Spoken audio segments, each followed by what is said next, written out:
assassinatos, estupros, crimes, traições e massacres. Não são a trama de uma série policial. São relatos do livro mais vendido e venerado. O livro mais vendido da história da humanidade. A Bíblia. Um livro no qual se narra a bondade do Criador, mas cheio de histórias de onde emergem a sangrenta ira de Deus. Em nome de Deus, pode-se realizar atos violentos contra a humanidade. Histórias de morte e vingança traduzidas em mais de 2.500 idiomas. Aqueles que se rebelam perante Deus, aqueles que se negam a servi-lo, não podem permanecer em sua presença. Nós mesmos nos condenamos ao inferno. Esses relatos são apenas passagens de amor e paz? Jesus fala de um Deus amoroso, incondicional. Ou há também crime, morte e destruição? Não é um Deus muito humano aquele da Bíblia. É um Deus que funciona muito mais do lado do terrorismo. O que há por trás do castigo aos pecadores? Esse é o maior sofrimento nos infernos, a privação de Deus. Como são justificados os crimes na Bíblia? Na Bíblia aparece como uma ira legítima. Por trás de cada um há uma história.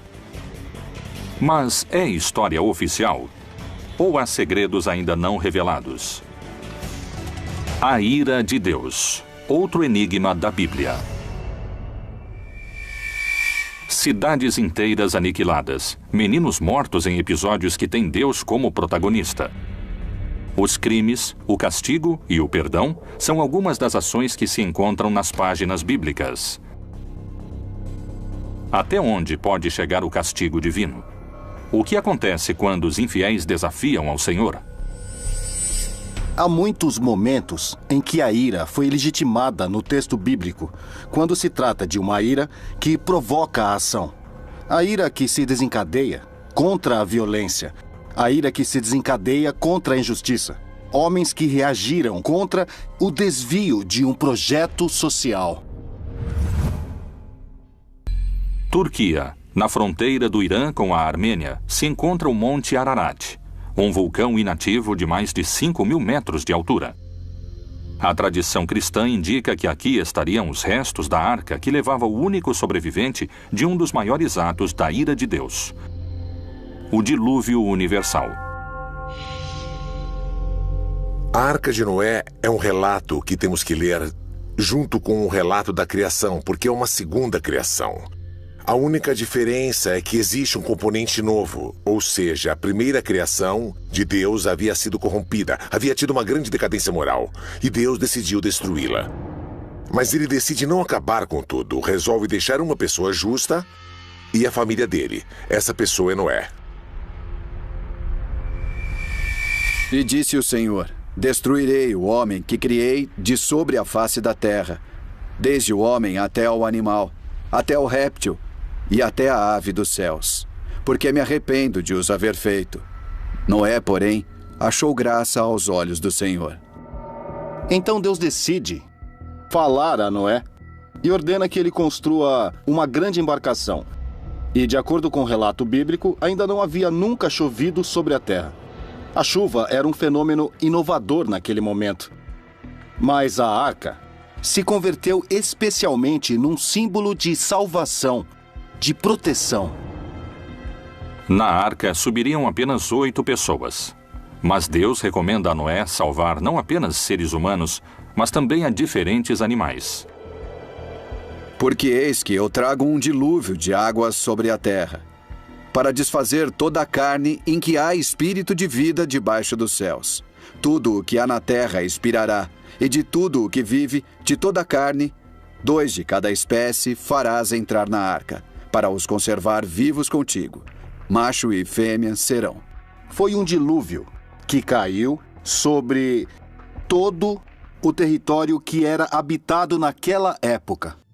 Esse dilúvio durou 40 dias e 40 noites.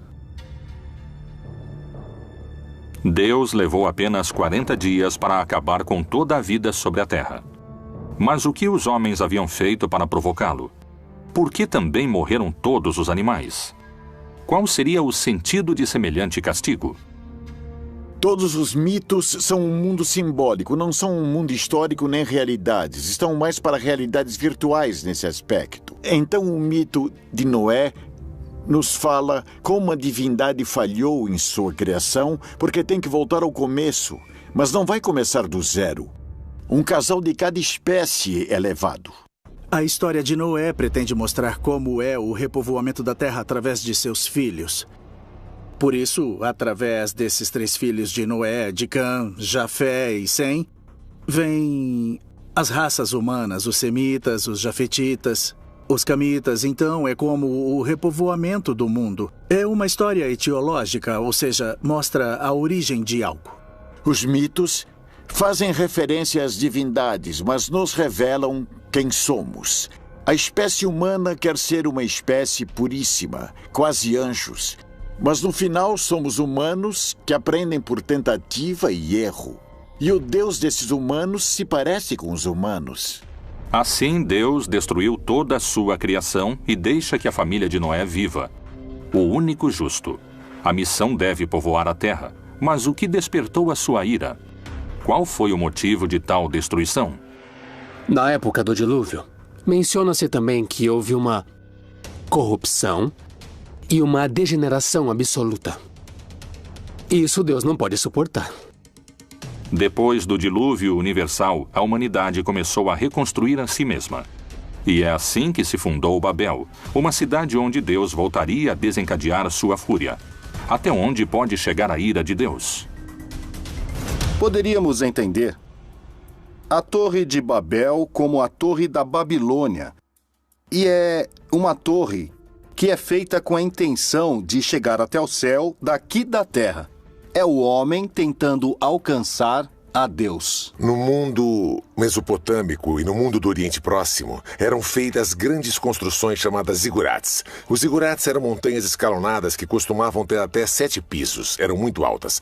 Eram a representação de uma montanha. E lá em cima, no céu, fica a sede de Deus, que é onde Deus habita, e na terra está o homem. Portanto, dessa forma, a montanha permite que o homem se aproxime de Deus. Mas isso, para os israelitas, significa idolatria.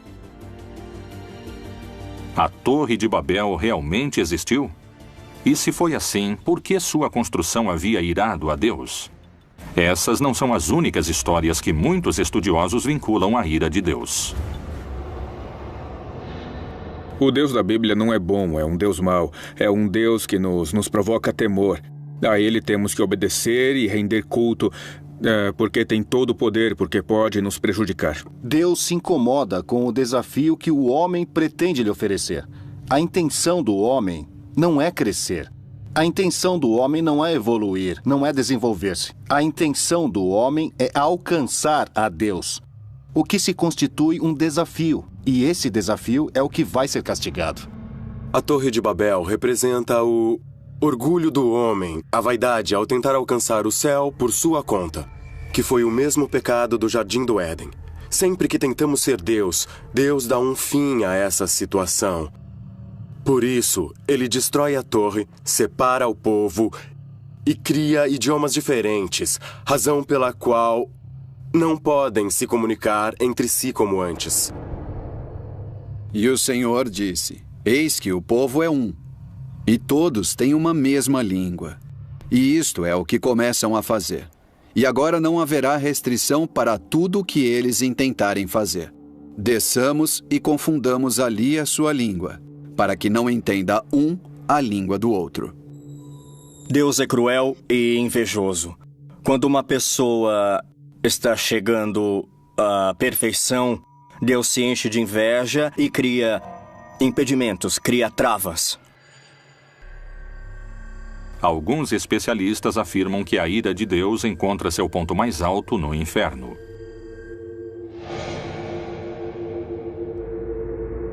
O que diz a Bíblia? Jesus fala de um pai amoroso. Deus como um pai que ama sem medida, sem limites, sem condições, que não se prende às ofensas. Não vos vingueis a vós mesmos, amados, mas dai lugar à ira, porque está escrito: minha é a vingança, eu recompensarei, diz o Senhor. A vingança. Deus pede que seja deixada a ele a vingança como um ato unilateral para ajuste de contas. Não é concebida na perspectiva divina. Para muitas religiões, a morte é a passagem para a vida eterna. Mas dentro da tradição cristã, a vida eterna é o resultado do comportamento que um ser humano teve ao longo de sua vida. A teologia cristã construiu um mapa do castigo divino. Por que Deus criou um lugar para que os pecadores ardam se seu amor é infinito? O inferno é um lugar de sofrimento que Deus fez para o diabo e seus anjos. Os que se negam a servi-lo não podem permanecer em sua presença. Nós mesmos nos condenamos ao inferno. Depois da morte, temos 3 grandes realidades. O céu, para o justo, para o que merece estar cara a cara com Deus. O inferno, para aqueles que definitivamente se condenam. E um estado intermediário onde intensificamos o amor. É o purgatório. O purgatório seria este cárcere que Jesus descreveu e no qual pagamos o que estamos devendo. O limbo é um lugar proposto por diferentes pessoas da igreja ao longo dos séculos para serem misericordiosos em um sentido. Havia os que podem ter levado uma vida virtuosa, mas não sabiam do batismo. Especialmente as crianças que morriam antes do batismo. Assim, o limbo representa uma espécie de paraíso natural, um paraíso celestial. O inferno é uma sala de tortura para que os homens temam ao castigo de Deus? É um lugar que existe realmente? O que Jesus disse no Novo Testamento sobre o inferno? Ele ameaçava seus discípulos com as consequências da ira de Deus? E se o teu olho te escandalizar, lança-o fora. Melhor é para ti entrares no reino de Deus com um só olho, do que, tendo 2 olhos, seres lançado no fogo do inferno, onde seu bicho não morre e o fogo nunca se apaga. Descrever o inferno. Ele é simplesmente um ambiente de privação de Deus. Jesus utilizou várias imagens. Não se trata da descrição física do inferno. Se trata da descrição da situação. É um lugar onde se vive tormentos como se tivessem chamas, como se tivesse vermes. Um lugar de obscuridade. Mas realmente existem o inferno, o purgatório e o céu? Podemos encontrar entre as páginas da Bíblia a descrição desses lugares? Na Bíblia não há o inferno nem o purgatório. Tratam de retomar alguns textos onde Jesus disse que ali haverá choro e ranger de dentes. Ele está falando do purgatório. Outros dizem, não, está falando do inferno. Mas isso não existe na Bíblia. O limbo não é bíblico, o purgatório, nem o inferno eterno e nem o céu. O céu é como estar perto de Deus, sim. O inferno como distância de Deus, sim. Chamas, diabinhos, um Satanás que manda nos demônios. Isso foi um invento medieval. É claro que se presta a manipulações para interesses políticos, para interesses religiosos. A ira de Deus pode condenar as almas dos pecadores a uma agonia eterna? De que maneira poderíamos evitar sofrer os tormentos das trevas? Existe uma instância de perdão na religião católica que conseguiria impedir a descida aos infernos? A confissão é um invento da igreja basicamente para obter informações e controle social. Na antiguidade não existia o sacramento da confissão individual. Isso foi inventado por um inquisidor, o imperador Justiniano.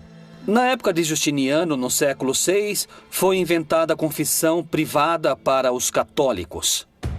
Qualquer um com sua racionalidade pode questionar com toda certeza por que alguém tem que confiar a uma pessoa seus maiores segredos e como essa pessoa tem, por que ela tem a capacidade de perdoar. Como, de onde ela tira a capacidade de perdoar? O bem e o mal. A religião ensina, com seus relatos, normas de moral e comportamento. Mas há feitos na Bíblia que surpreendem por sua aparente crueldade. Por que esses relatos se mantêm em segredo? Até onde chega a ira de Deus?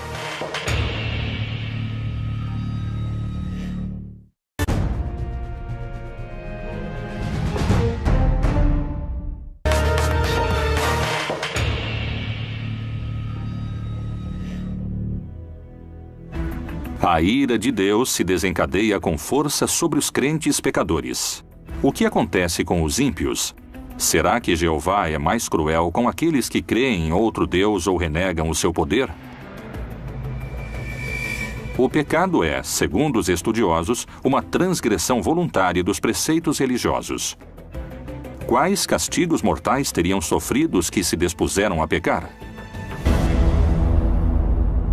O pecado é o que não é permitido dentro do decálogo do que é a religião. Os pecados capitais não vêm da Bíblia.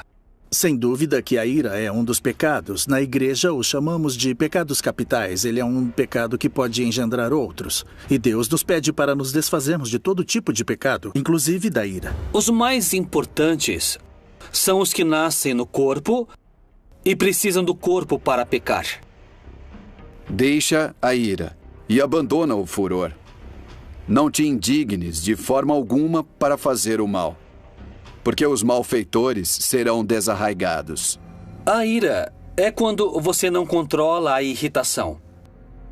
É o grau máximo de raiva, de irritação, que pode levá-lo a fazer coisas irracionais, sem controle, das quais pode se arrepender depois. A mensagem da Bíblia é que os homens devem desfazer-se da ira. Mas, para alguns especialistas em religião, isso não se atribui ao exemplo do livro sagrado. Existem passagens bíblicas nas quais a ira de Deus causa catástrofes para a humanidade? Para muitos investigadores, a Bíblia ensina a amar, para outros, a temer. As pessoas creem que há uma legitimidade em se sentir irritado quando há discriminação, quando há injustiça social, quando ninguém ajuda os pobres, quando há todo um sistema social que gera mais pobres. Então, na Bíblia aparece como uma ira legítima, lícita. Que conduta leva o homem ao caminho do inferno? Uma das histórias mais conhecidas da Bíblia, a de Lázaro, parece se aproximar de uma resposta. Em João 3,36, Jesus disse: Aquele que crê no Filho tem a vida eterna, mas aquele que não crê no Filho não verá vida. Mas a ira de Deus sobre ele permanece. Havia um homem rico que permanentemente estava em banquetes, que vivia em opulência. E aos pés de sua mesa havia um pobre, que era chamado Lázaro. Lázaro desejava que ao menos as migalhas da mesa do Senhor caíssem para ele poder se alimentar, mas nem as migalhas caíam. E enquanto isso, os cachorrinhos lambiam as chagas que tinha em seu corpo. Os dois morrem. E assim Lázaro vai para o céu, e é uma representação muito bonita, porque é dito que ele vai ao seio de Abraão. Enquanto que o rico vai para o inferno. Vê a Lázaro. O rico está queimando em fogo e pede que, por favor, permitam a Lázaro vir pelo menos dar-lhe um pouco, dar-lhe de beber. E diz a Abraão: permita a Lázaro que fale com meus irmãos para que não façam o mesmo. Abraão lhe diz que não, que eles têm a Moisés e têm os profetas. Se eles não os escutam, então não vão escutar a ninguém. Disse, porém, Abraão: Filho, lembra-te de que recebeste os teus bens em tua vida, e Lázaro somente males. E agora este é consolado e tu atormentado. As Escrituras demonstram a ira de Deus e, segundo a teologia, essa ira não é considerada um pecado. Mas por que alguns dizem que o Deus do Antigo Testamento é um Deus de ira, enquanto que o Deus do Novo Testamento é um Deus de amor? Na Bíblia, existem histórias de crimes, histórias terríveis de assassinatos e de massacres. Essas histórias mais truculentas e violentas encontramos no Antigo Testamento. Jesus fala de um Deus amoroso, incondicional. Essa imagem se contrapõe à apocalíptica, isso é claro, a todas as mensagens de ira, de cólera e da vingança de Deus. O Deus bíblico não é apenas um Deus de amor. Deus entende que às vezes tem que agir com severidade. Nesse sentido, a Bíblia exibe um Deus que não é todo bondade de modo algum. Pelo menos ela não mostra isso no Antigo Testamento, onde ele pede sacrifícios de filhos, onde há submissão permanentemente, onde tem que ajoelhar-se para falar com ele. O que é isso? O que significa isso? Por que, se ele é todo bondade? Mas, se Deus é um só, por que entre as páginas da Bíblia existem tantas diferenças entre o Deus irado do Antigo Testamento e o Deus benévolo do Novo Testamento? O cristianismo posterior, quando quis argumentar por que era bom sofrer, extraiu do Antigo Testamento todos os textos nos quais era bom sofrer. Esses foram chamados de servos sofredores de Yahvé, para equiparar o sofrimento de Jesus àquele do Antigo Testamento. Há uma transição entre somos os bons, agora somos os maus que precisam de penitência. No Antigo Testamento, há necessidade de se estabelecer um Estado. Uma comunidade os obriga a terem regras muito claras. Regras que podem parecer drásticas, intolerantes, mas que, na verdade, são regras que querem apenas evitar violências piores, na medida em que não foi executado o que se estava pedindo naquele momento. Em nome de Deus, foram cometidos os maiores crimes, que foram perdoados por esse mesmo Deus, que justificou seus crimes, mas não os criminosos. Porque quem os cometeu tem que pagar, e ele aplicará a lei do talião, que é olho por olho, dente por dente. Se alguém matou, aquele que matou tem que morrer. Quebradura por quebradura, olho por olho, dente por dente. Como ele tiver desfigurado a algum homem, assim se lhe fará. Olho por olho, dente por dente é uma das frases mais mal entendidas na história do pensamento humano. O que o Talmud fala é de compensação. O que esse princípio explica é que, quando uma pessoa causa um dano, um sofrimento, ela tem que compensar a vítima de uma forma que seja equivalente. Quais são as diferenças que alguns especialistas encontram entre o Deus do Novo e do Antigo Testamento? Esses castigos podem estar diretamente relacionados com a não adoração de sua figura? Dizem que o Deus do Antigo Testamento está mais preocupado com a justiça, portanto, se tem que agir de forma violenta, pode agir para que tenha justiça. O Deus do Novo Testamento está mais preocupado com o amor e, portanto, não comete esse tipo de ação. Temos que nos lembrar que quando perguntaram a Jesus qual é o principal mandamento, Jesus não contesta nenhum dos 10 mandamentos. Ele menciona 2 mandamentos que estão no Antigo Testamento, mas não entre os 10, que é amarás ao teu Deus e amarás ao teu próximo. Qual é a mensagem de Jesus? Nunca julgue, porque como você julgou, será julgado. No Antigo Testamento se encontram outros feitos que provocaram a ira de Deus. No Êxodo, a vontade de Deus avança e se manifesta em 10 pragas que atormentaram o povo egípcio.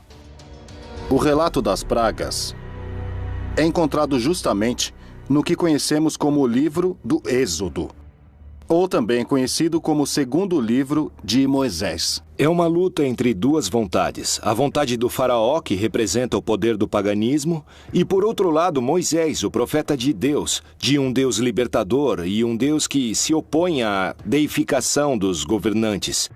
E que nessa luta vemos que as pragas têm seu lugar, porque a função das pragas é quebrar a vontade do faraó, para que ele deixe o povo sair da escravidão. Que feitos indicam para os especialistas a origem da ira de Deus? Qual foi a missão de Moisés? As 10 pragas do Egito foram os crimes mais injustos e cruéis das Sagradas Escrituras. Por que a ira de Deus acabou com a vida de tantos inocentes? As páginas da Bíblia estão, como muitos afirmam, manchadas de sangue?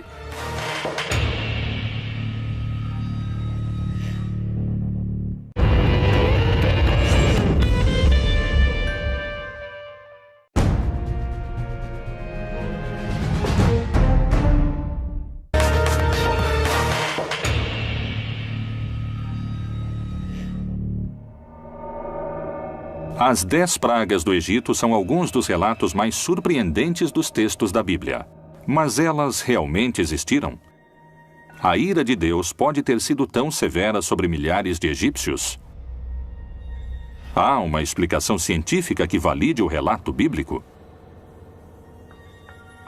Moisés tem uma visão, que se apresenta a ele através de uma sarça em chamas e não é consumida.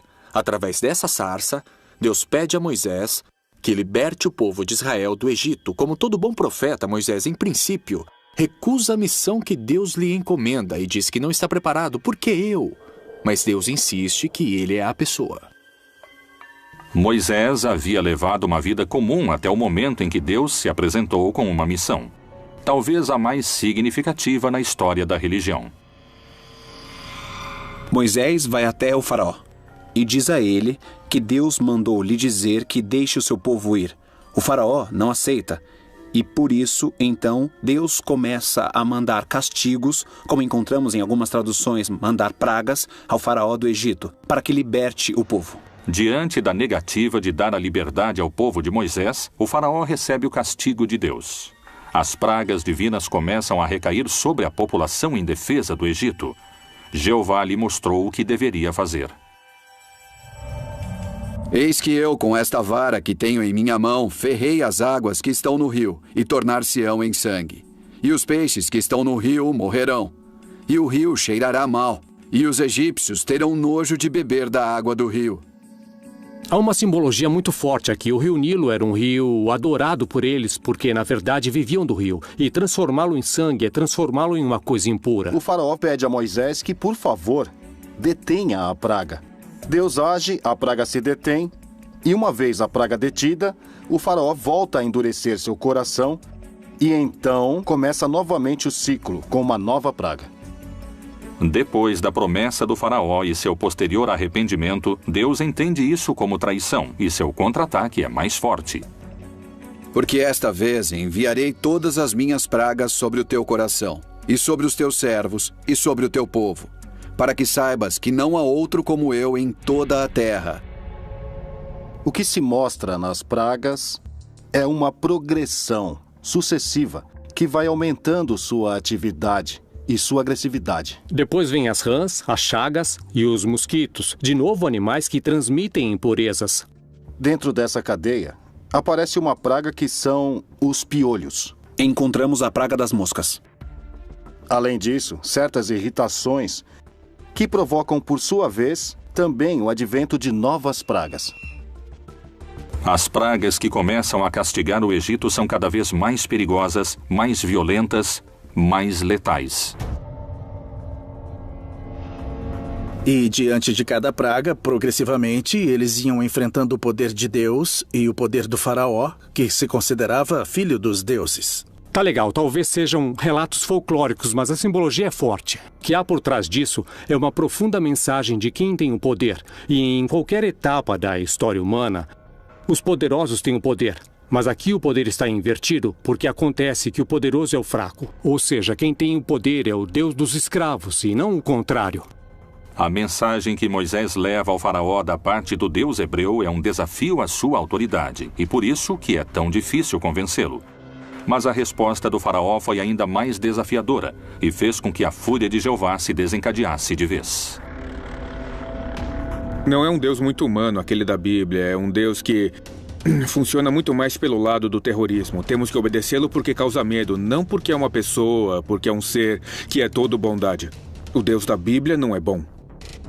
Depois o Senhor disse a Moisés: Vai a Faraó e diz-lhe: Assim diz o Senhor, Deus dos Hebreus: Deixa ir o meu povo, para que me sirva, porque se recusares deixá-los ir, e ainda por força os detiveres, eis que a mão do Senhor será sobre o teu gado. E o Senhor fez isso no dia seguinte, e todo o gado dos egípcios morreu. Esse constitui um dos momentos críticos para o faraó e para o povo egípcio. Eles perderam suas fontes de alimentos. Isso nos mostra simplesmente como a mão de Deus foi ficando cada vez mais agressiva ao buscar a vontade do faraó. Vontade que no final não é realizada. O que temos que entender é que, do ponto de vista literário, do ponto de vista da fé, o que vemos é um Deus da libertação, que queria que os escravos servissem livremente e não fossem dominados, versus o todo-poderoso rei do Egito, que se nega a isso. Como a Igreja Católica interpreta esses acontecimentos? Esses relatos foram parte da história da humanidade Ou são simplesmente fábulas que explicam outra realidade? No texto bíblico temos momentos difíceis, que as pessoas querem ver como ira, como um contragosto de Deus. O que o texto bíblico quer mostrar é que, quando o homem faz escolhas ruins, os momentos são difíceis. Os momentos chegam à violência, chegam à morte e à destruição. Deus sempre mostra um rosto de pai misericordioso, amoroso, sem que isso o impeça de mostrar seu caráter de pai que deve corrigir, de pai que deve chamar ao bom viver. A Bíblia faz parte da palavra de Deus, mas não é toda a palavra de Deus. O problema é que a interpretação é literal. Acreditam ser um livro de biologia, de sexologia, de embriologia. Não. A Bíblia é um livro de mitologias. Mas essa não é a única versão sobre o que aconteceu. Muitos geólogos trabalham nas análises dos fenômenos ocorridos desde o estudo dos processos físicos da Terra. A aparição de todas essas pragas, como as moscas, mosquitos, piolhos, rãs, etc., possivelmente esteja vinculada ao fato de ter havido um aumento da umidade do ambiente e todas essas pragas foram muito favorecidas. O tema da morte do gado... Muitas vezes, quando há muita umidade, o gado transita por pântanos, que são zonas inundadas, ou charcos. Então, os animais sempre estão com as patas submersas em água. Ele se infecta e tem enfermidades e morrem rapidamente. Essas pragas e maldições podem ser rebatidas com um enfoque científico e geológico? Como se explica, a partir dessa perspectiva, a praga do rio Nilo repleto de sangue?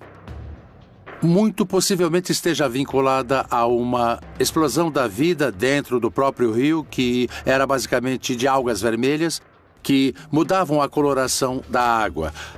A questão é a interpretação que as pessoas fizeram naquela época. As pragas aniquilaram milhares de egípcios.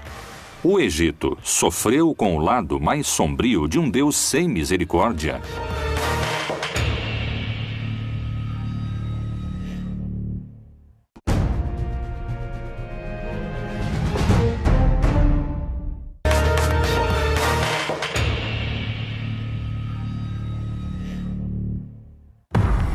O Antigo e o Novo Testamento são formados por 76 livros. Neles, o Deus Todo-Poderoso aparece como uma deidade com comportamentos vingativos e violentos. A Igreja insiste que Deus é amor, mas Jeová, o Deus amoroso da tradição judaico-cristã, não condiz com os relatos bíblicos de castigos, crimes e genocídios. Que opinião os religiosos têm sobre essas crônicas? Eles justificam a ira de Deus? Em nome de Deus, pode-se realizar atos violentos contra a humanidade. O Deus com ira ou Deus sem ira é um Deus perverso. As religiões vêm utilizando o nome de Deus ou a vontade de Deus ou as suas interpretações desses temas para criar catástrofes, genocídios, matanças, atos de injustiça e a violação de direitos de grupos distintos. Isso é muito claro. Nem jurareis falso pelo meu nome, pois profanarás o nome do teu Deus. Eu sou o Senhor. Os castigos de Deus parecem ser implacáveis, segundo algumas interpretações. Um exemplo poderia ser a história de Sodoma e Gomorra. Esse relato conta que milhares sofreram uma morte lenta e dolorosa sob o fogo de enxofre. Com base nisso, nos cabe mencionar, como vemos em passagens bíblicas, que de repente aparece ou se manifesta a ira de Deus, como por exemplo o dilúvio em Sodoma e Gomorra. Como quando Deus subverteu a Sodoma e a Gomorra e as suas cidades vizinhas. Diz o Senhor: assim ninguém habitará ali, nem morará nela o Filho de Homem. Há uma ordem central a esse povo que havia sido peregrino por 40 anos no deserto e foi acolhido por outros povos porque encontravam-se pessoas no deserto habitando-o. Então, como fora um povo peregrino, pede-se que acolham aos forasteiros, aos hóspedes que são sagrados. E aqui o problema é que esses dois povoados, tanto Sodoma como Gomorra, não amparam os hóspedes de modo sagrado. A violência de Deus nessa história é extrema, desmedida. Especialistas asseguram que, com base na interpretação desses mitos, o nome de Deus tem sido usado em vão muitas vezes para exercer diversos tipos de violência e discriminação. A lei sagrada é para com os hóspedes. Mas então esses povos rompem essa lei sagrada. Não acolhem os anjos como hóspedes. Querem abusar deles. E aqui o problema não é a questão homossexual, é o abuso. A Bíblia não fala disso. Fala de hospitalidade. E isso é o que é castigado nesse mito. Toda tradução tem uma ambiguidade. É o mesmo que traduzir a Bíblia e traduzir uma obra do inglês, um Shakespeare ou qualquer autor. É mais cruel o relato do que se passa, mas essas são coisas menores. Eu creio que não afetam muito aos sentidos. Enfim, assassinar é ruim, não é? Seja quem for. A ira de Deus poderia ser justificada segundo as diversas interpretações das Escrituras Sagradas? A Bíblia não tem o monopólio da violência. Muito menos o Alcorão, nem nenhum outro texto, ou seja, existe violência em todas as tradições. A pergunta é como são interpretados os textos e como são vividos. A ira de Deus é propriamente de Deus e ele sabe quando se deve aplicá-la e quando não. E porque não entendemos sua conduta, não significa que não tenha sentido. A Bíblia, um livro que compila histórias de violência e crimes onde Deus é vingativo e cruel. É necessário o castigo eterno no inferno? Como são justificados os crimes na Bíblia? Quanta violência terá sido cometida em nome de Jeová? A ira de Deus poderia ser justificada segundo as diversas interpretações das Escrituras Sagradas? A ira de Deus, outro dos grandes mistérios da Bíblia Proibida.